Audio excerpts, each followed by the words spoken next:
قوم کو قرضے لے کر نخروں پر راضی کرنا ووٹ لینے کے لیے، یہ اسٹریٹجی چل رہی ہے ہمارے حکمران۔ بالکل ایسے ہی پاکستان میں چونکہ ایک بحث ہوتی ہے اور پھر بڑا ایک کریک ڈاؤن بھی چلتا ہے اکنامکس کے حوالے سے، بالخصوص جب بجٹ پاس ہونا ہو، روڈ پہ کھڑے ہو جاتے ہیں کہ بھائی جان آپ نے ٹیکس نہیں بھرا ہوا، پراپرٹی سیل کر دی جاتی ہیں۔ تو ریونیو کے یا کلیکشن کے ذرائع کیا ہیں پاکستان کے اندر؟ کیونکہ یہاں پر ٹرینڈس یہ ہے کہ ہماری جو اکانومی ہے اس میں انفارمل سیکٹر بہت زیادہ، جو کیش بیسڈ اکانومی ہے، ٹھیک ہے، تو ہوتا کیا ہے کہ سارے لوگ ٹیکس نہیں بھرتے، بالکل صحیح۔ اور اس کے علاوہ جب ٹیکس نہیں بھرتے تو گوشوارے بھی جمع نہیں کراتے، تو انہوں نے کیٹیگری بنا دی ہے کہ ایک فائلر اور ایک نان فائلر کی، کہ جب میں نے ٹیکس دیے ہیں تو پھر مجھے زکوٰۃ سے استثناء ملنا چاہیے۔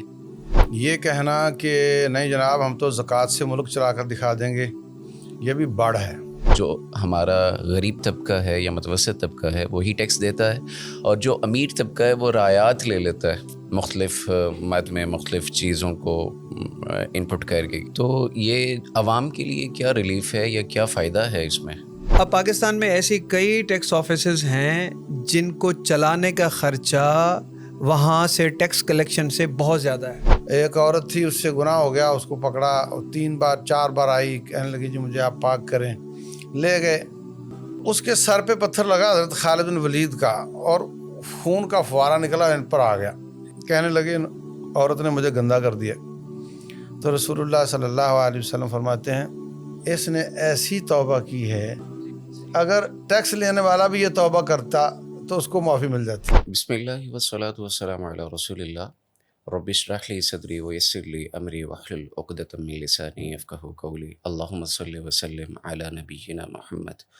ناظرین کرام، کسی بھی انسان کے لیے اس کی معیشت اولین ترجیح میں شامل ہوتی ہے۔ اللہ سبحانہ و تبارک و تعالیٰ نے بھی قرآن کریم میں اس کا تذکرہ فرمایا ہے، اور کئی مقامات پہ کہا کہ اگر تم اپنی معیشت کو اللہ پر فوقیت دے دو گے، ترجیح دو گے، تو اللہ معیشت تنگ کر دے گا۔ اور کئی اور احادیث اس حوالے سے اس بات کی گواہ ہیں کہ انسان کی جو کردار سازی ہے اس کے اندر اس کا حلال رزق بڑی اہمیت کا حامل ہے۔ ہمارے ملک میں درپیش اکنامکس کے مسائل اور بالخصوص ہماری معیشت جس زبوں حالی کا شکار ہے، وہ کسی کو بیان کرنے کی ضرورت نہیں، ہر ایک کو اچھے سے ادراک ہے اس کا۔ آج ہم نے اس مدعے پر بات کرنے کے لیے اپنے اسٹوڈیو میں انوائٹ کیا ہے، ہمارے پاس نہت اسٹوڈیو میں موجود ہیں استاذ العلماء، مشہور اکانومسٹ اور اسلامی پوائنٹ آف ویو سے ایک بہترین مستند رائے رکھنے والے ایک عالم دین شیخ یوسف تیبی حفظہ اللہ تبارک و تعالی۔ شیخ ویلکم، خوش آمدید اسٹوڈیو میں۔ اور آج اسی مسئلے پر بات کرنے کے لیے ہمارے ساتھ اسٹوڈیو میں موجود ہیں کراچی سے آئے ہوئے ہمارے معروف دوست، ٹیکس لائر ہیں اور مختلف گورنمنٹ کے سیکٹرز میں انہوں نے اپنی سروسز دی ہیں، جناب غلام مرتضیٰ قرائی صاحب۔ سر ویلکم، بہت شکریہ لاہور آنے کے لیے۔ مزاج ٹھیک ہے آپ کے؟ اچھا ایک پہلا سوال آپ سے میں کروں گا کہ بجٹ ہے کیا؟ کسی بھی حکومت کو چلنے اور چلانے کے لیے بجٹ ایک اہم اصطلاح ہے، ہر سال یہ اناؤنس کیا جاتا ہے، پیش کیا جاتا ہے، اور اس میں کافی ساری چیزیں ہیں جو جن سے عوام نالاں بھی ہوتی ہے۔ تو اس کی ذرا ایک مستند جامع تعریف جس سے عام عوام کو سمجھ آئے کہ یہ بلا کیا ہے۔ سب سے پہلے تو آپ کا بہت شکریہ کہ آپ نے مجھے یہاں پر دعوت دی۔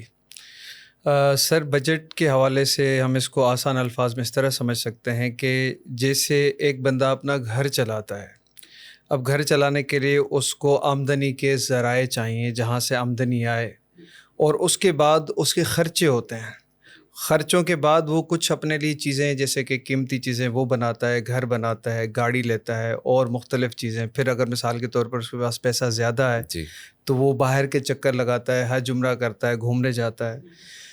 تو آمدنی، اس کے بعد اس آمدنی کو کس طرح اور کس مد میں خرچ کرنا ہے، اور اس کے بعد اگر ہمارے جو ایسٹس ہیں یا ہماری جو آمدنی زیادہ ہے اس سے ہم کیا کیا چیزیں زیادہ لے سکتے ہیں۔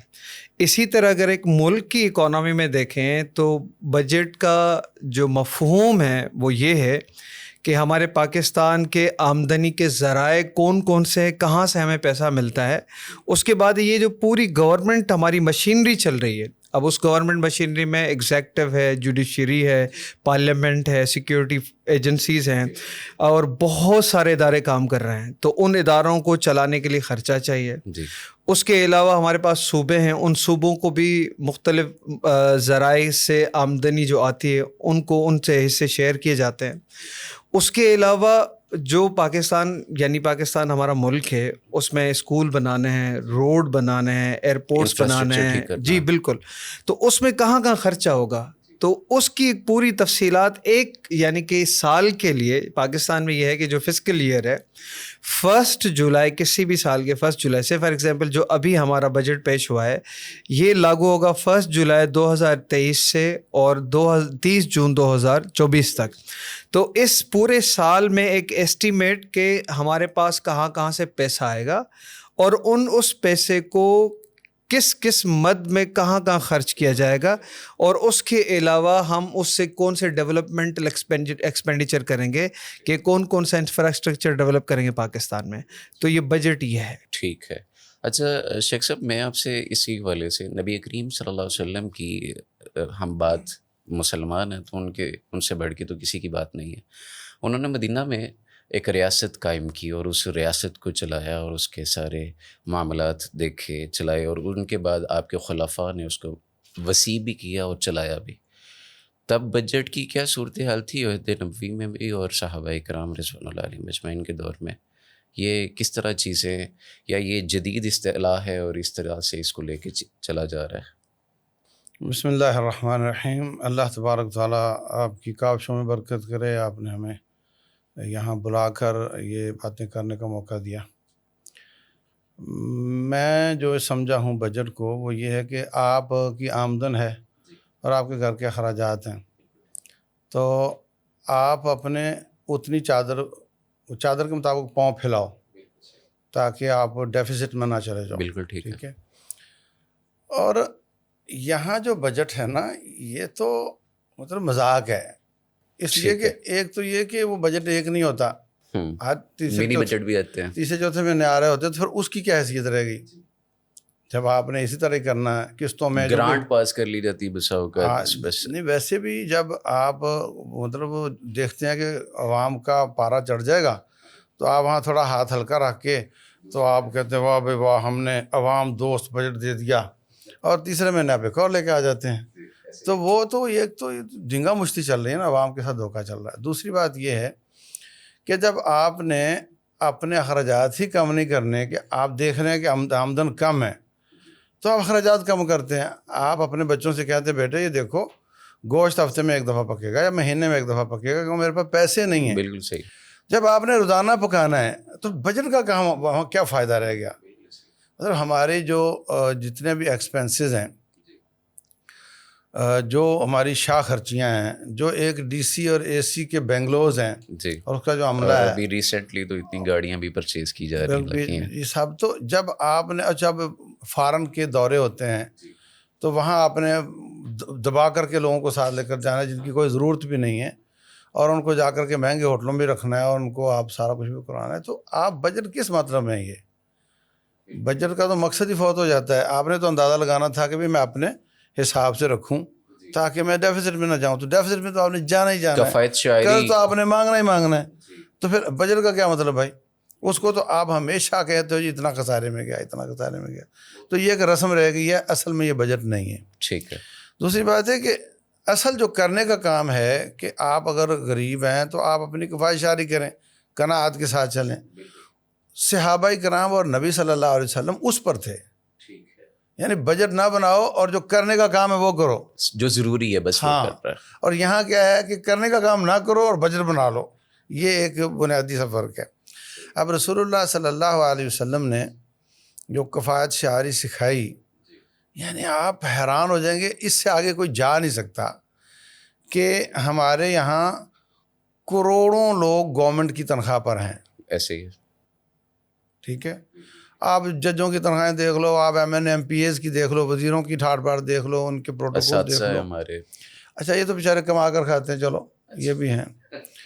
اچھا تو آپ حیران ہوں گے کہ حضرت ابوبکر صدیق رضی اللہ تعالیٰ عنہ جب خلیفہ بنتے ہیں تو کندھے پہ کپڑے رکھے اور بیچنے نکل کھڑے ہوئے. اور عمر میں کہتے ہیں بھائی کدھر؟ اجی میں اب بچوں کو نہیں پالوں گا کیا؟ کہا اب نہیں پال سکتے آپ, بہت بڑی حکومت ہے, یہ 24 گھنٹے کا کام ہے, فل ٹائم ڈیوٹی ہے, اب آپ کا وظیفہ ہم لگائیں گے اور اب آپ یہ کام نہیں کرو گے. اس کا صاف مطلب یہ ہے کہ پوری خلافت میں ایک آدمی وظیفے پر تھا. ہاں بالکل صحیح, یہ بالکل ایسی. ٹھیک ہے. اچھا, نبی صلی اللہ علیہ وسلم کے زمانے میں تو اب آپ ایسی کالونی میں کبھی بھی رہنا قبول نہیں کرو گے جس میں نہ بجلی ہو, نہ گیس ہو, نہ سڑک ہو, نہ سیوریج ہو, نہ رننگ واٹر ہو, نہ ٹیلی فون ہو, بالکل سہولیات نہ ہو. حتیٰ کہ مسجد نبی کی حالت یہ تھی کہ اگر آپ یہاں وہ والی مسجد بناؤ تو کوئی نماز نہ پڑھنے آئے, کہ جس کی چھت ٹپکتی ہو اور آپ کو کیچڑ میں کھڑے ہو کر نماز پڑھنی پڑتی ہو. آپ جا رہے تھے آفس, وہاں نماز پڑھی تو چلو گھر واپس جاؤ, اب آفس نہیں جا سکتے, یعنی اس میں کون نماز پڑھنا آئے گا؟ تو بھائی صاحب زیرو اخراجات تھے, سب اپنا اپنا خرچہ خود اٹھاتے تھے, کاروبار کرتے تھے, ساتھ ساتھ کام کرتے تھے, حتیٰ کہ جہاد بھی والنٹیئر ہی کرتے تھے, وظیفہ ان کا کوئی نہیں تھا. تو حضرت عمر بن خطاب رضی اللہ عنہ کے زمانے میں جب کوفہ اور بصرہ کے بیچ میں واسط شہر آباد کیا تو وہ چھاؤنی ہی کے ذریعے آباد کیا گیا تھا. حضرت عمر پریشان تھے, یار یہ پیسہ ختم کیوں نہیں ہوتا, ادھر لگاؤ بانٹو, پھر ختم نہیں ہو رہا, اور آ جاتا ہے, غنیمتیں آ جاتی ہیں. تو وہ انہوں نے کہا کہ پھر ان کا ایک مستقل حال یہ ہے کہ فوج بنائی جائے اور ان کو اس کا وظیفہ دیا جائے. تو تب جا کر کچھ لوگ وظیفے پر آئے تھے, یعنی آمدن زیادہ اور اخراجات کم, اور بجٹ نہیں بناتے تھے. بجٹ کی ضرورت ہی نہیں ہے نا, سرپلس ہے. ایک آدمی کروڑ پتی ہے, اس کو سوچنے کی کیا ضرورت ہے کہ گھر میں کیا پکانا ہے اور بچوں کو کون سے کپڑے لا کر دینے ہیں اور ان کو کس اسکول میں پڑھنا ہے, اس کو سوچنے کی ضرورت ہی نہیں ہے. تو ان کو اس لیے ضرورت نہیں تھی, آمدن بہت زیادہ اور خرچہ تقریباً زیرو کے قریب. تو آج ہماری کیفیت یہ ہے کہ خرچے بہت زیادہ اور آمدن بہت کم. اچھا, یہیں سے اس سے ریلیٹڈ ایک چیز ہے, کیا ہم توکل میں کمزور ہیں یا ہم میں لالچ بڑھ گیا ہوا ہے, یہ کیا سبب کیا ہے؟ نہیں, اس میں سارے اسباب ہی ہیں. توکل بھی کم ہے, لالچ تو چھوٹی بات رہ گئی, اب تو کرپشن بہت زیادہ ہے, خیانتیں بہت زیادہ ہیں. یعنی بیسک سٹرکچر میں بڑی پریشان ہوتا ہوں سوچ کر کہ انگریز جب یہاں آتا تھا گورنر بن کے یا وائس رائے بن کر, تو ایک واقعہ بھی کسی طرح میں نے سوشل میڈیا پڑھا ہے کہ وہ جب واپس جاتا تھا یہاں پر ایک بچہ اس کا کہنے لگا کہ یہ ریل نہیں چلے گی, تو ریل نہیں چلی کیونکہ وہ وائس رائے کا بچہ ہے بھائی. جب اپنے وطن گیا تو وہاں جا کر وہ روٹین میں پرائیویٹ جا رہا ہے بسوں پہ بیٹھ کر, تو اس کا بچہ کہتا ہے یہ گاڑی نہیں چلے گی, تو اس نے اس کے ابے نے کہا اب چلے گی, اب تیری یہاں نہیں چلے گی. تو جو انہوں نے ایک بحثیت ایک فاتح کے یا بحثیت ایک آقا کے غلاموں کے ملک میں جو انہوں نے سٹرکچر بنایا تھا نا کہ اتنے سینکڑوں مرلوں میں ہزاروں مرلوں میں ڈی سی کا گھر بنے گا اور وہ بنے گا اور اتنے یہ تنخواہیں ہوں گی, یہ پروٹوکول ہوں گے. پروٹوکول وہی ہیں اور بندے بدل گئے. یعنی ان کا پروٹوکول اپنے ملک میں یہ نہیں تھا, ان کا وہی پروٹوکول اپنے ملک میں ہے. میں نے تو کہیں پڑھا بھی تھا کہ انگریزوں کو جب یہاں سے واپس جاتے تھے نا تو ان کی پہلے کاؤنسلنگ کی جاتی تھی, ٹریننگ دی جاتی تھی, معاشرے سے الگ رکھا جاتا تھا. تو بھائی یہ ایک وجہ تھی کہ اب وہ سٹرکچر تو نہیں بدلا جا رہا. بالکل ٹھیک ہے. اور الٹا کردے چڑھا کر اللہ تعالیٰ میں دشمن کو ان کے مختلف اداروں کو مسلط کیا جا رہا ہے. میں نام نہیں لیتا. اچھا, اب اس کا جو الٹیمیٹ رزلٹ کیا آ رہا ہے کہ آپ پر ٹیکس بڑھائے جا رہے ہیں, اور ٹیکس کدھر جا رہے ہیں کہ جب وہ اتنا بڑا سٹرکچر وہی والا چل رہا ہے, شاہانہ خرچے وہی چل رہے ہیں, تو ایک زمانہ تھا کہ ہم اپنے ملک میں رہنے والے کافر سے اس کی زندگی کی حفاظت اور فیسیلیٹیٹ کرنے کے بدلے 1 دینار سالانہ لیتے تھے بس اوقات, جس کو جزیہ کہتے تھے, کہ بھئی اب تجھے کو ہاتھ لگائے تو ہم ذمہ دار ہیں, تیری ہماری ذمہ داری ہے, رسپانسبلٹی ہماری ہے. اس سیکیورٹی کے عوض اس سے لیتے تھے. آج اس کے برعکس ہم یہ ٹیکسوں کی شکل میں جاتا تو ادھر ہی ہے نا، فی مطلب قرض کی شکل میں یا اس پر سود میں کی جکڑا شکل میں ہوا، جہاں بھی جاتا ہے. بالکل ایسے ہی. اچھا، جو جب بھی شرطیں لگتی ہیں وہ یہی لگتی ہیں کہ عوام پر اتنا بڑھاؤ، عوام پر اتنا بڑھاؤ. تو اب میری نظر یہ دیکھ رہی ہے کہ وہ الٹ ہو گیا ہے، جو ہم کبھی ریورس ہو لیتے گئی تھے چیزیں. اور الٹ ہو گیا ہے، اور ہم کچھ پے کر کے دیتے تھے، اب وہ پے وے بھی کوئی نہیں ہے اور ہم سے لیا جا رہا ہے. بالکل نچوڑا جا رہا ہے بڑے بڑے برے طریقے سے. اچھا غلام حسن صاحب، میں آپ سے یہ جاننا چاہوں گا کہ پاکستان میں چونکہ ایک بحث ہوتی ہے اور پھر بڑا ایک کریک ڈاؤن بھی چلتا ہے اکنامکس کے حوالے سے، بالخصوص جب بجٹ پاس ہونا ہو، روڈ پہ کھڑے ہو جاتے ہیں کہ بھائی جان آپ نے ٹیکس نہیں بھرا ہوا، پراپرٹی سیل کر دی جاتی ہیں. تو ریونیو کے یا کلیکشن کے ذرائع کیا ہیں پاکستان کے اندر، کیسے کیسے یہ جنریٹ ہوتا ہے، اکٹھا ہوتا ہے؟ اور کیونکہ بجٹ میں تو پھر آگے یہ ہے نا کہ کیسے اس کو ہم نے لگانا ہے، خرچ کیسے کرنا وہ اگلی بات ہے، لیکن اس کا جنریٹ ہونا اور یہ چیز جو ہے. بالکل شیخ صاحب نے بڑا جامع اس پہ تبصرہ فرمایا ہے. اصل میں میں زیادہ تر جو فوکس کروں گا ٹیکنیکل چیزوں پر، اور کیونکہ ہم ایک ایسی معیشت میں رہ رہے ہیں جو کہ انٹرنیشنلی انٹیگریٹڈ اکانومی ہے. ہم آئسولیشن میں نہ رہ رہے ہیں اور نہ ہی ہمارے پاس کوئی ایسے ذرائع ہیں کہ ہم آئسولیشن میں اس ملک کو چلا سکیں.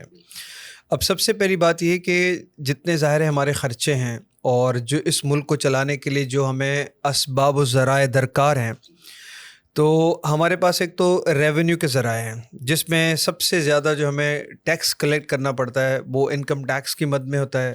دوسرا سیلز ٹیکس آن گڈس جو فیڈرل گورنمنٹ لگاتی ہے. اس کے بعد فیڈرل ایکسائز ڈیوٹی ہے، کسٹمز ڈیوٹی ہے، اور اس کے علاوہ جو یہ میں نے بتایا کہ ریونیو ریسیٹس ہیں، ان کو وجہ ہے ریونیو ریسیٹس. دوسرے نان ریونیو ریسیٹس ہیں جو کہ کیپٹل ریسیٹس کہا جاتا ہے. اس کو ہم آگے چل کے جو ہماری معیشت کے حوالے سے جو ان ڈیپتھ ڈسکشنس ہوگی اس میں ہم بات کریں گے اس پہ. تو ظاہری طور پہ جو ہمارے ذرائع ہیں وہ ٹیکس سے ریلیٹڈ ہیں، income tax, sales tax, federal excise duty اور کسٹمز ڈیوٹی. ٹھیک ہے، تو یہ اتنا انف ہوتا ہے کہ بجٹ کو چلا سکے یا یہ ساری چیزیں پورا کر سکے؟ نہیں، اصل میں دیکھیں اگر ہم پچھلے سال کی بات کریں تو پچھلے سال جو ایسٹیمیٹ تھا یا بجٹ جو دیا گیا تھا وہ 14,000 بلین روپیز کا تھا، 14,000 بلین روپیز. اب اس میں آپ کو تھوڑا سا اگر بتاؤں کہ پچھلے سال ہمارے جو ریونیو جو ریسیٹس تھیں وہ کیا تھیں، تو ہمارے پاس جو ریونیو ریسیٹس تھی پچھلے سال وہ تھیں 4,300 ارب جو ٹیکسیز کی مد میں ہم نے کمائے تھے، اور جو نیٹ کیپٹل ریسیٹس تھیں وہ 3,420 ارب تھیں. جو ہم نے باہر سے پیسے یعنی کہ لیے تھے قرضے کے مد میں وہ 3,324 ارب تھے. پھر ہم نے جو مثال کے طور پر ہمارے جو ادارے ہیں ان کو ہم پرائیویٹائز کرتے ہیں، ان کی نجکاری کرتے ہیں، اس میں 1 ارب ہمیں ملا. پھر کیا ہوتا ہے کہ جب کیونکہ ایک NFC ایوارڈ ہے، نیشنل فائنانس کمیشن ایوارڈ، جو فیڈرل گورنمنٹ کو جہاں جہاں سے ریونیو ملتا ہے پھر ان کے 18ویں ترمیم کے بعد اور NFC ایوارڈ کے بعد وہ صوبوں کو ان کے تناسب سے ان کا حصہ جاتا ہے. ٹھیک ہے، کیونکہ صوبے خود بھی ٹیکس کلیکٹ کر رہے ہوتے ہیں سروسز کی مد میں، تو اگر ان میں سرپلس ٹیکس بچ جاتا ہے تو پھر وہ فیڈرل گورنمنٹ کے کام آتا ہے، تو وہ ہمارے پاس ہوتا ہے. پھر ہماری انٹرنل بارونگ ہوتی ہے، یعنی کہ جو ہماری بینکس ہیں، کمرشل بینکس، ان سے ہم پیسے لیتے ہیں. تو اپنے ذرائع اور اس کے علاوہ جو باروئنگ ہے اس سے پھر ہم ملک کے اخراجات کو پورا کرتے ہیں جو ہمارے ایکسپینڈیچرس ہیں. بالکل صحیح. اچھا شیخ صاحب، آپ سے میں یہ جاننا چاہوں گا کہ ایک طرف ٹیکسز ہیں جو ہماری گورنمنٹ لگاتی ہے، اور ٹیکس پے کرنے والا بندہ عمومی طور پہ اس کے ذہن میں ایک سوال آ سکتا ہے، اور وہ یہ بھی ہے کہ جب میں نے ٹیکس دیے ہیں تو پھر مجھے زکوٰۃ سے استثناء ملنا چاہیے، کیونکہ زکوٰۃ تو سالانہ بنیاد پہ ہے اور ٹیکس بھی اس طرح ہے، اور ہمارا جس طرح کا ماحول ہے، قانون ہے ہمارے اوپر، ہر چیز میں ہم لوگ ٹیکس پے کرتے ہیں. تو اس زکوٰۃ کو پھر کس نظر سے دیکھا جائے گا، یا ٹیکس کو کس نظر سے دیکھا جائے گا؟ پہلی بات تو یہ ہے کہ ابھی انشاءاللہ سوالوں میں یہ بات آئے گی کہ ٹیکس انکم پر ہوتا ہے اور یہ کہ کتنے % تک پہنچ جاتا ہے، اور یہ بھی آئے گی کہ وہ کہاں خرچ ہوتا ہے. تو یہ سوال جو ہے اس میں یہ سب باتیں ہیں کہ جو زکوٰۃ ہیں وہ صرف سیونگز پہ ہوتا ہے، اور یہ جو ہوتا ہے یہ انکم پہ ہوتا ہے, کتنا میجر فرق ہے. بالکل صحیح. اچھا, زکوٰۃ میں ایکسیپشنز ہوتے ہیں کہ آپ اتنے نصاب سے کم ہو تو آپ پر کوئی زکوٰۃ نہیں. ٹیکس تو ہم جب سانس لے رہے ہیں تو آپ نے صابن کی ٹکیا لینے جا رہا ہے غریب تو اس پر بھی ہے. اچھا, ڈفرینسز بتا رہا ہوں آپ کو. اسی طریقے سے اس کی ریشو 2.5 ہے جی اینولی, اور یہ ماشاءاللہ سے کہاں تک پہنچ جاتا ہے جی؟ 18% بھی ہے, 17 18 20 تک بھی 20 تک پہنچ جاتا ہے.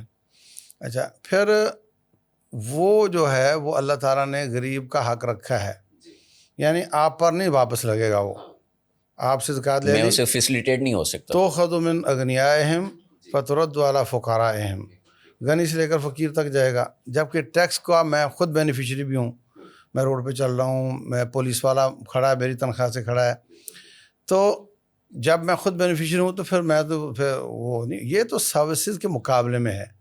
یہ آگے میں عرض کرنا چاہوں گا بعد میں کہ یہ جائز ہے یا نہیں جائز ہے اس پر, لیکن بہت پھونک کر تول کر اگر کوئی کر سکتا ہے کہ ابھی میں نے آپ کو اتنی یعنی 100 روپیہ دیا تو کلو چینی لے لی, تو پھر تو وہ اتنا جائز ہوتا ہے. اور اگر وہ ہے کہ نہیں جناب پتہ ہی نہیں چل رہا کتنے لیے جا رہے ہیں اور پتہ نہیں چل رہا کہاں لگ رہے ہیں, تو پھر یہ ظلم ہے اور اس کی وعید بہت زیادہ ہے احادیث میں, وہ میں عرض کروں گا انشاءاللہ. ٹھیک ہے. تو جب اس کے جمع ہونے کے پیمانے اور ہیں اور خرچ ہونے کی جگہیں بھی اور ہیں اور ریشو بھی اور ہے, تو یہ زکوٰۃ نہیں ہو سکتی. ہاں, یہ کہہ سکتے ہیں کہ ٹھگی لگ رہی ہے آپ کے ساتھ, ہاں تاوان بھر. اچھا, تاوان بھر رہے ہیں, تو اللہ نہ کرے کسی کو بھتے کی پرچی آ جائے یا کسی کو کوئی گن پوائنٹ پہ پیسے چھین لے اور واپس آ کر کہے جی چونکہ ڈاکو لے گیا اس لیے میں زکوٰۃ نہیں دوں گا. تو یہ اسلام جو ہے اس کا یہ پلر ہے. اچھا, اس طرح کی سنیچنگ کے بعد شیخ صاحب بندہ از خود میں نے کئی یہ نوٹس بھی کیا کہ وہاں میں چلو صدقہ نکل گیا ہمارا, چلو یہ صدقے کی مد میں چلا گیا, تو اس طرح کی بھی کوئی جائز ہے کوئی؟ نہیں, صدقہ نکل گیا جو غیر فرضی ہو تو کہا جا سکتا ہے چلو, یعنی جیسے زکوٰۃ تو معاف نہیں ہو سکتی. ابھی کہا نا جیسے ڈاکو لے گیا, یہ اس طرح کے بندہ جان مال کے چلے جانے کے بعد کہہ جی میری نیت فلاں چیز کی ہے اس بارے میں. نہیں, اس طرح نہیں ہوتا. ٹھیک ہے. اچھا سر جی, میں آپ سے پوچھوں گا, یہ جو فیڈرل گورنمنٹ ٹیکس لگاتی ہے اور جو پروویژنل گورنمنٹ ٹیکس لگاتی ہے, ان میں فرق کیا ہے اور یہ کیا کیا چیزیں ہیں, اور سیلری پہ بھی ٹیکس اور جی ایس ٹی وغیرہ اور باقی چیزیں ہیں, یہ تھوڑا سا ڈیفائن کریں اس چیز کو کہ یہ کیا کیا فرق کیا ہے. اصل میں جو ٹیکسز ہیں وہ ٹیکسز 2 طرح کے ٹیکسز ہیں. ٹھیک ہے. تو ہمارا جو کانسٹیٹیوشن آف پاکستان ہے, کانسٹیٹیوشن آف پاکستان 1973, اس نے ٹیکس لگانے کے پاور دیے ہیں. تو ٹیکس لگانے کے جو پاورس ہیں وہ فیڈرل گورنمنٹ کو بھی ہیں اور وہ پروونشل گورنمنٹس کو بھی ہیں. تو فیڈرل گورنمنٹ کو جو ٹیکس لگانے کے پاور ہیں وہ ہے نمبر 1 انکم ٹیکس, دوسرا sales tax and goods, services پہ نہیں, ایف ای ٹی جس کو ہم فیڈرل ایکسائز ڈیوٹی کہتے ہیں, اور کسٹمز ڈیوٹی. اور جو پروونسز ہیں 18ویں ترمیم کے بعد ان کو پاور دیے گئے کہ جو سروسز اور خدمات کا شعبہ ہے اس پہ وہ پروونسز ٹیکس لیں گے. تو فیڈریشن کی طرف سے جو ادارہ جس کو ہم کہتے ہیں فیڈرل بورڈ آف ریونیو, یہ اس کی ذمہ داری ہے کہ وہ فیڈریشن کے بہاف میں ٹیکسز کلیکٹ کرے. اور مختلف جو اتھارٹیز کا قیام ہوا ہے پروونسز میں, جیسے پنجاب میں پی آر اے ہے, سندھ میں سندھ ریونیو بورڈ ہے, بلوچستان میں بی آر اے ہے, اسی طرح خیبر پختونخوا میں کے پی آر اے ہے, اور اسلام آباد کیپٹل ٹیریٹری وہ بھی فیڈریشن کے پاس ہے. اب اگر ہم تھوڑا سا ٹیکسز کو سمجھیں, جب ہم انکم ٹیکس کی بات کرتے ہیں تو ہمارے پاس اس کے لیے لا ہے انکم ٹیکس آرڈیننس 2001, اور وہ یعنی انکم یعنی آپ کی جو ارننگ ہے, آپ کی آمدنی ہے, اس پہ ٹیکس لگے گا. اب جو آمدنی مثال کے طور پر ایک انفرادی شخص کی ہو سکتی ہے, ایک پارٹنرشپ فرم جس کو شرکت کہتے ہیں اس کی ہو سکتی ہے, کمپنی فارم آف بزنس کی ہو سکتی ہے. تو وہ آمدنی کی ڈیفینیشن میں آئے اور وہ کوالیفائی کرے. تو مثال کے طور پر ایک اگر ہم انفرادی بندے کی بات کریں تو انفرادی طور پہ بندہ وہ سروسز دیتا ہے تو وہ امپلائمنٹ ہوتا ہے, امپلائی ہوتا ہے. تو امپلائی کی حیثیت سے اس کا ٹیکس ایٹ سورس کٹ جاتا ہے. جس ادارے میں کام کر رہا ہوتا ہے اس کی سلیب ریٹس دیے ہوئے ہیں, وہ بھی ہم ڈسکس کر لیں گے اور کہیں گے, تو اس پہ اس کا پہلے ہی ٹیکس کٹ جاتا ہے. اور اس کی آمدنی یعنی سالانہ آمدنی جو اس پیمانہ میجرمنٹ یہ ہے کہ اگر ایک امپلائی کی سالانہ آمدنی 6 لاکھ سے بڑھ کر ہے, 6 لاکھ تک کوئی ٹیکس نہیں دے گا, اس کے بعد اگر 1 روپیہ بھی بڑھ کر ہوگی پھر اس کے مختلف سلیب ریٹس ہیں. پھر انڈیویجول بزنس کر رہا ہے اس پہ ٹیکس ہے. آپ کی پراپرٹی کی آمدنی ہے, بندے نے کرائے پہ دی ہوئی ہے, اس پہ ٹیکسز ہیں. آپ سیل کر رہے بائی کر رہے نہیں, تب بھی اس اب پہ لگا وہ دیا. تھوڑا سا آگے میں آپ بتاؤں گا ٹھیک کہ ہے. اس ٹیکس کو کیا کہا جاتا ہے. تو اسی طرح جو مثال بینکنگ سے بندے نے کوئی پیسہ سود پہ رکھا ہوا ہے تو اس کو انٹرسٹ مل رہا ہے, سیونگ وہ ٹیکس جی. ہے. مختلف چیزوں پہ ٹیکس لگتا ہے. پھر کمپنی کی آمدنی پہ ایک ٹیکس لگتا ہے جو ایک ابھی اس پہ ایک سپر ٹیکس بھی لگا دیا ہے, مگر ایک تھریش ہولڈ ہے کہ 150 اگر کسی کی بلین آمدنی, اس پہ کتنا ٹیکس ہوگا اس کو بھی ہم ڈسکس کریں گے کیونکہ اس وقت صرف ٹیکس کو جی جی سمجھانا ہے. بالکل صحیح. اب یہ آمدنی کی بات ہو گئی. اب جب آمدنی کی بات ہو گئی تو آمدنی میں کیا ہوتا ہے, کیونکہ اس میں آگے ہم تھوڑا فائلر اور نان فائلر کو بھی ڈسکس کریں گے, مگر ایک ہوتا ہے کنزمپشن ٹیکس. مثال کے طور پر میں چیزیں کنزیوم کر رہا ہوں, یوز کر رہا ہوں, کھا رہا ہوں, استعمال کر رہا ہوں, جو گڈس ہیں. اب چاہے میں امیر ہوں, غریب ہوں, متوسط طبقے سے ہوں, مجھے ٹیکس پے کرنا ہوگا. اس کی چھوٹی سی اگزامپل یہ ہے کہ میں ایک پانی کی بوتل لیتا ہوں, مجھے بھی 18% اس پہ ٹیکس دینا ہے. اگر کوئی وزیر خریدتا ہے اس کو بھی 18% اس پہ ٹیکس دینا ہے. یہ انڈائریکٹ ٹیکس ہے. انڈائریکٹ ٹیکس میں کسی کو کوئی چھوٹ نہیں. ہاں, اس میں بھی ڈسکشن کیا جا سکتا ہے. ایک ہمارے پاس فارمل سیکٹر ہے, ایک انفارمل ٹیکس سیکٹر ہے. کون کون سے کہاں پر جو زیرو ریٹنگ ہے یا ایگزیمپشن ہے, مگر اسٹینڈرڈ ریٹ 18% ہے. اور اس میں پھر اور بہت ساری چیزیں ہیں. اور جو میں ہم اس پہ بات کر رہے تھے کسٹمز ڈیوٹی, تو جو بھی پاکستان میں امپورٹ ہوتی ہے اس پہ کسٹمز ڈیوٹی لگتی ہیں. ہاں, الا یہ کہ کہیں پر گورنمنٹ کسی کو چھوٹ دے دے. ٹھیک ہے. تو یہ ہمارے پاس ٹیکسز کے یعنی کہ جس کو ہم ٹیکسز کو سمجھ سکتے ہیں کیٹیگریز ہیں, ڈائریکٹ ٹیکسز اور انڈائریکٹ ٹیکس. ٹھیک ہے. اچھا, مجھے یہاں پہ بھی ایک سوال آ گیا اسی سے ریلیٹڈ. عوام تو ڈائریکٹ اور انڈائریکٹ دونوں طرح کا ٹیکس پے کرتی ہے, لیکن پھر اس سب کے باوجود یہ ہے کہ الگ سے وہ ریٹرن فائل کرے گی اینولی, یا یہ جو چیز ہے یہ بھی ڈیفائن کر دیں ساتھ.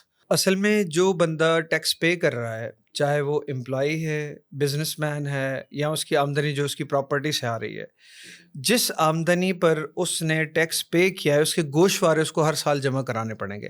اب مثال کے طور پر میں نے 2022 سے لے کے 2023 تک جو بھی میری آمدن ہوئی 1 جولائی 2022 سے 30 جون 2023 تک, اب جتنی آمدنی اور جتنا میں نے ٹیکس پے کیا وہ ساری آمدنی میں شو کروں گا. اس پہ ٹیکس جو دیا ہے وہ بھی بتاؤں گا. اس کے علاوہ جو میں نے خرچے کیے وہ بتاؤں گا, اور اس میں میرے خرچے بچے ہیں تو میرے پاس کتنی سیونگس ہے اور اس میں نے کیا کوئی چیز خریدی ہے تو وہ بھی میں شو کروں گا. اس کو کہتے ہیں کہ گوشوارے جمع کرانا. اس کے لیے سب سے پہلی بات ہوتی ہے کہ FBR کے ساتھ رجسٹریشن, اور آپ سالانہ جب گوشوارے جمع کراتے ہیں تو اس آپ کو فائلر کہا جاتا ہے, کیونکہ یہاں پر ٹرینڈس یہ ہے کہ ہماری جو اکانومی ہے اس میں انفارمل سیکٹر بہت زیادہ, جو کیش بیسڈ اکانومی ہے. ٹھیک ہے. تو ہوتا کیا ہے کہ سارے لوگ ٹیکس نہیں بھرتے, بالکل صحیح. اور اس کے علاوہ جب ٹیکس نہیں بھرتے تو گوشوارے بھی جمع نہیں کراتے.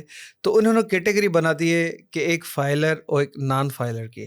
اب اس میں تھوڑے سے اس کے یعنی کہ جو نان فائلر ہے اس کے لیے کچھ ڈس ایڈوانٹیجز بھی ہیں. اچھا, چلیں اس پہ ہم بات کرتے ہیں انشاءاللہ. ابھی شیخ صاحب آپ سے یہ جو ٹیکس کے حوالے سے وہاں میں ایک چیز پائی جاتی ہے اس کے شرعی تقاضوں کے حوالے سے, آپ نے پہلے اشارہ بھی کیا تھا اسی حوالے سے, جائز اور ناجائز کی. جیسے کہ کافر جزیہ دے گا, مسلمان ٹیکس کیوں دے, مسلمان کے لیے ٹیکس جائز نہیں ہے, شریعت اسے جائز قرار نہیں دیتی ہے. تو یہ جو ابہام ہے, یہ جو چیز ہے, اس پہ ذرا آپ روشنی ڈال دیں کہ یہ سوچ ٹھیک ہے یا غلط ہے, کیونکہ اس طرح سے تو حکومت کے ساتھ تعامل یا تعاون کے حوالے سے بھی بیک فٹ پہ جانا عوام کا, اور یہ بھی ایک چیز ہے. اصل بات یہ ہے کہ یہ کہنا کہ نہیں جناب ہم تو زکوٰۃ سے ملک چلا کر دکھا دیں گے, یہ بھی بڑ ہے. اچھا, بڑ مار لے آپ. ٹھیک ہے.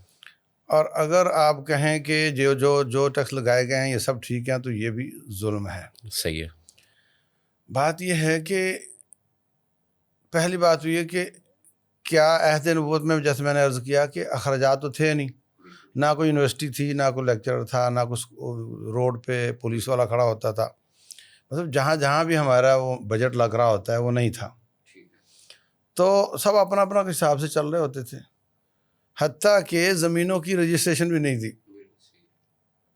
بس 2 گواہ ہیں وہ بتا رہے ہیں کہ اس کی ہے تو اس کی ہے, بات ختم. اس لیے وہاں کسی ٹیکس کی ضرورت نہیں تھی. ٹیکس لگانا ایسے ہی ہے جیسے میں مزدور کو لے کر آؤں اور میں کہوں کہ میری اینٹیں اٹھا کر کے چھت پہ رکھ دے, کتنے پیسے لوگے؟ تو وہ کہتا ہے جی 1000 روپیہ لوں گا. اب یہ میں 1000 اس کو دے دوں گا, یہ سیم ہے. آپ گورنمنٹ کے ساتھ کانٹیکٹ کرتے ہیں, جی ہمیں روڈ پر پولیس چاہیے, یہاں ٹریفک جام ہو جاتی ہے, ہمیں روڈ پختہ چاہیے, ہماری گاڑی خراب ہو جاتی ہے, ہمیں بچوں کے لیے ٹیچر چاہیے, یہ کریں وہ کریں, تو اب وہ سارے اخراجات آپ کریں اور اتنے ٹیکس آپ عوام سے لے لیں, جتنی سروسز دے رہے ہیں اتنے ٹیکس لے لیں, تو یہ سروسز کے بدلے میں ہے, گیو اینڈ ٹیک پالیسی. ہاں بالکل. اگر آپ نے ٹیکس زیادہ لیے, یعنی کیوں لیے, اس لیے کہ قسط دینی تھی, اچھا اس پہ سود دینا تھا, تو وہ قسط کیوں لی تھی آپ نے بھائی؟ اس لیے کہ میں نے انفراسٹرکچر بنا کر کے لوگوں سے ووٹ لینے تھے, تو یہ یہاں پہ یہ خیانت ہو گئی, یہ کرپشن ہے. ابھی آپ بڑی مارا ماری سن رہے ہیں کہ جناب ڈیفالٹ کی طرف جا رہا ہے, وہ ہو رہا ہے, وہ ہو رہا ہے, لیکن اس کے باوجود ابھی سیاسی میدان میں آئیں گے اور یہی کہیں گے میں ادھر پل بنا دوں گا, میں ادھر روڈ بنا دوں گا, آپ مجھے ووٹ دو, میں یہ کر دوں گا. یہ کہاں سے بھائی آئے گا؟ یہ بنا تو دے گا وہ. یعنی آپ نے اپنا بجٹ بنایا کہ میری تنخواہ 60,000 ہے, تو اب آپ کہیں گے کہ بیٹے آپ نا ہفتے میں 1 دن دال چلے گی, 1 دن گوشت چلے گا, اس سے زیادہ کرو گے تو ڈیفیسٹ میں جاؤ گے.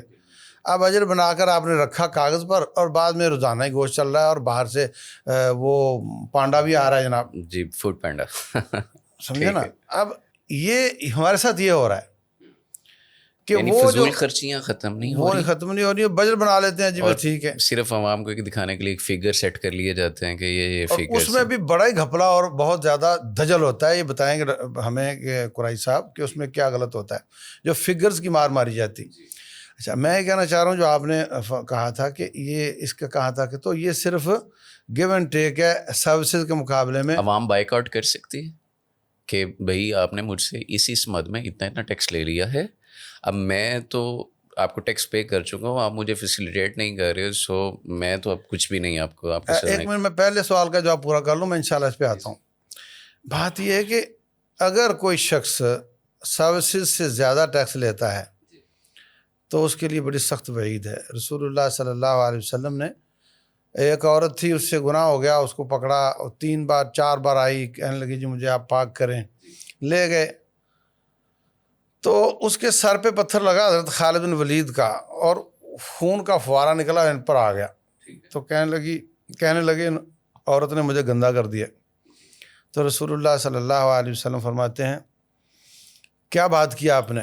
لقد تاب توبۃ, اس نے ایسی توبہ کی ہے, لو تابہ صاحب مقسن, اگر ٹیکس لینے والا بھی یہ توبہ کرتا تو اس کو معافی مل جاتی. اللہ اکبر. یعنی اتنا سنگین کرائم کہا ہے اس کو کہ اگر ٹیکس آپ لیتے ہیں اور سروسز پرووائڈ نہیں. سنگین تو ہو گیا نا. آپ دیکھو نا, میری بات سمجھیں, میں نے ایک شخص نے آپ کی چوری کی ہے, کل اس نے درس سنا, اس کو تقویٰ آ گیا, وہ واپس آیا, سوری جناب میں نے گناہ کیا تھا, مجھے معاف کر دیں, پیسے لے لیں, معافی ہو گئی. اب قیامت والے دن پٹ اپ تو نہیں ہوگا. لیکن اگر آپ نے سب کی چوری کی ہے تو اب ٹیکس کس لیا آپ نے, اور کس کو حق ملا نہیں ملا. اچھا اب دیکھو, ایک آدمی مجھے پوچھتا ہے کہ جی جو بجلی بہت مہنگی ہو گئی ہے, تو اب تو کنڈی لگانے کی اجازت دو نا. ٹھیک ہے. اچھا تو میں نے اس کو کہا کہ جناب تو چوری گورنمنٹ کی نہیں کر رہا. پہلی بات تو ہے کہ گورنمنٹ کی چوری بھی حرام ہے, بلکہ عوام کی چوری سب کی ہے. وہ اگر وہ جائز بھی ہوتی تو عوام کی چوری, پڑوسی کی چوری کر رہا ہے, تو گورنمنٹ کی تو کر ہی نہیں رہا, کیونکہ فیڈر سے جتنی نکلنی ہے انہوں نے تو اس کا بل سب پہ ڈال دینا ہے. اب تیری چوری کا کس پہ ڈالا ہے, کس کو واپس کرے گا تو؟ تو اسی طرح کا ٹیکس کا مسئلہ ہے کہ بھائی صاحب ٹیکس جو ہے یہ آپ نے کتنا لگایا اور کتنا چاہیے تھا اور کتنا زیادہ تھا, یہ حکمران کو قیامت والے دن دینا پڑے گا. تو کیسے تو بیچ میں چاہے کوئی اور جو مرضی کر جائے, لیکن جواب دہ وہی ہے. جواب دہ وہ ہے. اس لیے نہ تو ہم یہ کہہ سکتے ہیں کہ زکوٰۃ سے بات بنے گی, صرف عہد نبوت میں بھی زکوٰۃ سے بات نہیں بنتی تھی. وہاں وہ آپ نے جیسے میں نے عرض کیا کہ وہ جہاد ہوتا تھا تو غنیمت کے مال بھی بہت بڑا ذریعہ تھا. اس طرح جو ان لوگوں کی حفاظت کے بدلے میں ان پر جزیہ لگایا جاتا تھا وہ بہت بڑا آ جاتا تھا. حضرت عمر بن خطاب رضی اللہ عنہ کے زمانے میں تو امپورٹ ٹیکس بھی لگ گیا تھا, ہاں محصول لگ گیا تھا. تو جو کچھ آپ سروسز دے رہے ہیں ہٹ کر, اب کسی مخصوص لوگوں کو امپورٹروں کو دے رہے ہیں تو ان کو اس حساب سے لگا دو. بالکل ٹھیک ہے. تو یہ بہت بڑا انالیسز ہے. جب یہ انالیسز درست نہیں ہے تو بھائی صاحب ایک عام آدمی کیسے احتجاج کر سکتا ہے؟ اس کو پتہ ہی نہیں کہ ظلم ہو رہا ہے نہیں ہو رہا یا کتنا ہو رہا ہے. عوام کو اللہ نے یہی کہا ہے کہ اتے امیرہ کا و ان ضرب ظہرک و اکل مالک، اپنے امیر کی اطاعت کرو، تیرا مال ہڑپ کر دے تب بھی، تیری کمر پہ دھرے مارے تب بھی، ظلم کرے یعنی تب بھی، ظالم بھی ہو، ہاں تو نے بھائی تو نے اطاعت کر کے جنت میں چلے جانا ہے اور اس کا حساب میں نے لینا، اس نے پکڑے جانا ہے. اللہ اکبر اللہ. یہ بہت بڑی بات شیخ صاحب نے بتائی ہے، اور یہ تو بلا شبہ قابل غور بھی ہے، قابل فکر بھی ہے، اور حکمرانوں کے لیے تو شاید قابل عبرت بھی ہے، اور جو حکمرانی کی خواہش مند ہے ان کو ذرا سوچ و فکر بھی کرنا چاہیے اس معاملے میں. اچھا بھائی جان، میں آپ سے یہ جاننا چاہوں گا کہ فائلر نان فائلر ٹیکس، اس میں مطلب یہ دو کیٹیگری ہے ٹیکس کے حوالے سے، اور اس میں فرق کیا ہے، اور اس میں ایڈوانٹیجز اور ڈس ایڈوانٹیجز یہ کیا ہیں؟ اور دوسرا یہ بھی بتائیے گا کہ جو ہمارا غریب طبقہ ہے یا متوسط طبقہ ہے وہی ٹیکس دیتا ہے، اور جو امیر طبقہ ہے وہ رعایات لے لیتا ہے مختلف مد میں مختلف چیزوں کو انپٹ کر کے، کہ میں چونکہ یہ کر رہا ہوں یہ کر رہا ہوں. یعنی جیسے کہ ایک عوامی بات بھی ہے کہ 20 لاکھ لینے والا یا 15 لاکھ سیلری لینے والا بندہ 2000 یونٹ بھی بجلی کے فری لے رہا ہے، وہ گیس کا بل بھی اس سے استثنا ہے، وہ دیگر اسے سفری سہولیات بھی میسر ہے عوام کے ٹیکس کے پیسے کی. تو یہ عوام کے لیے کیا ریلیف ہے یا کیا فائدہ ہے اس میں؟ اصل میں سب سے پہلی بات تو یہ ہے کہ آپ نے فائلر اور نان فائلر کی کیٹیگریز جو بنائی گئی ہیں اس حوالے سے سوال کیا. دیکھیں جو فائلر ہے اس کے لیے کچھ ایڈوانٹیجز ہیں. اب میں آپ کو بتا دوں کہ مثال کے طور پر جو بندہ پراپرٹی پرچیز کر رہا ہے، اب پرچیز جب کر رہا ہے تو اس کا ایڈوانس انکم ٹیکس اس سے ڈیڈکٹ ہوگا، جس کو ود ہولڈنگ ٹیکس بھی کہا جاتا ہے، مگر یہ ایڈوانس انکم ٹیکس ہے. یعنی آگے چل کے آپ اس کو جو آپ کی فائنل ٹیکس لائبلٹی ہے اس سے ایڈجسٹ کر سکتے ہیں. تو جو فائلر ہے اگر کوئی پراپرٹی پرچیز کرے گا تو وہ 7% اس کا جو ہے یعنی کہ دینا پڑے گا ایڈوانس انکم ٹیکس، اس کی فی یعنی کہ ٹیکس کی مد میں کاٹا جائے گا. جو نان فائلر ہے وہ 10.5% کاٹا جائے گا. ٹھیک ہے، یہ اس کا ڈس ایڈوانٹیج فرق آ گیا بنیادی طور. جی دوسرا یہ کہ اگر پراپرٹی آپ سیل کر رہے ہیں اور فائلر ہے تو آپ کا 4% جو ہے ایڈوانس انکم ٹیکس ڈیڈکٹ ہوگا، جو بعد میں ایڈجسٹ ہو جائے گا. ٹھیک ہے. اور جو نان فائلر ہے کیونکہ اس کا تو ایڈجسٹ بھی نہیں ہونا، اس کا 6% کٹے گا. اب بینکنگ ٹرانزیکشنس ہو رہی ہیں، مثال کے طور پر مجھے پیسے ودرا کرانے ہیں، تو پیسے ودرا کرانے جا رہا ہوں، میں فائلر ہوں تو مجھے کوئی ٹیکس نہیں کٹے گا 50,000 سے اوپر. اگر نان فائلر ہے تو 0.06% 50,000 کی اوپر کی ٹرانزیکشن پہ کٹے گا، یعنی کہ 600 روپے اپنے ہی پیسے ہیں، ہاں اپنے ودرا کر رہا ہے.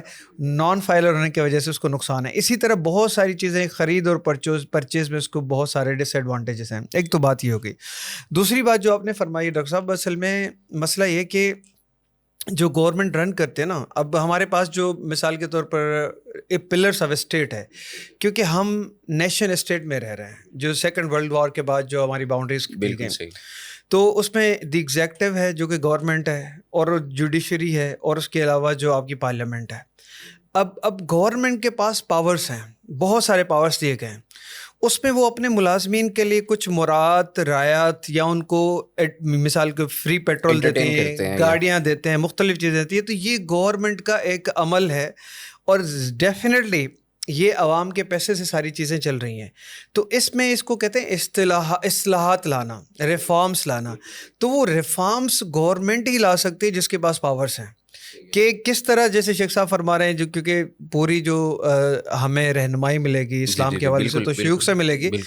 تو اب وہ کون سی مراد دے رہے ہیں جو کہ عوام کا استحصال کر کے دے رہے ہیں، کون سی مراد ایسی ہیں جن سے عوام کو ڈس ایڈوانٹیج ہے، اور جو مراد یا رفتہ طبقہ پہلے ہی جس کو پریویلیجز مل رہے ہیں اس کو اور فردر مل رہے ہیں. تو یہ فرق یا اس طرح کی چیزیں پارلیمنٹ میں قوانین میں اصلاحات لانے سے اور انسٹیٹیوشنس میں اصلاحات اور ریفارمس جس کو ہم کہتے ہیں اسٹرکچرل ریفارمس، اس کے بغیر یہ ممکن نہیں ہے. اس کے فردر جو بھی آپ کے کوشچن کے ہوں گے تو میں آپ کو بتاؤں گا. مثال کے طور پر FBR جو ہے RTOs ہیں جو کہ ٹیکس کلیکٹ کرتی ہیں، ریجنل ٹیکس آفیسز. اب پاکستان میں ایسی کئی ٹیکس آفیسز ہیں جن کو چلانے کا خرچہ وہاں سے ٹیکس کلیکشن سے بہت زیادہ ہے.